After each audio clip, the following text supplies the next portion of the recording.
Kas ir tuvu jaunieši? Jaunieši, kuri ir tuvu? Tuvu jauniešu kopiena, kas ļoti labi pavada laiku kopā, labi pēd, labi izbauda piekdienas vakarus. Tā ir vieta, kur iepazīt jaunus cilvēkus, uzzināt kaut ko jaunu un izglītoties. Tuvu jaunieši ir vieta, kur dabū pa brīvo ēst.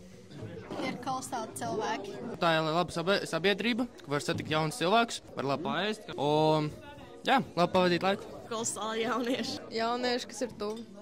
Biedrība, paša biedrība, kuri veido jauniešu vakarus, kuri ļoti labi var pavadīt piekdienas vakarus.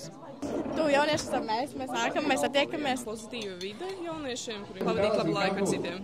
Es nezinu, es esmu pirmo reizi. Kā tev patīk tuvu jaunieši? Man ļoti patīk, es baudīšu vakaru. Nāks vēlreiz? Es domāju, ka jā. Marek, kas ir tuvu jaunieši? Es un mani brāļi. Reku, tuvu jaunieši. Krišiņi, beidz ēst un pasaki, kas ir tuvu jaunieši? Tuvu jaunieši ir kopiena, jauniešu kopiena, mēs esam ļoti tuvu. Viņš ir ļoti tuvu man, viņš nav jaunietis, pat nezinu, ko viņš dara, viņš nav jaunietis. Viņš ir skolotājs, viņam ir kaut 40 gadu. Bet tuvu jaunieši, noteikti jauniešu vakaru. Mēs esam tev ļoti daudz draudzīgi cilvēki. Atnāc. Nāc. Atnāc. Arī, ja neesi jaunietis. Un tas arī viss.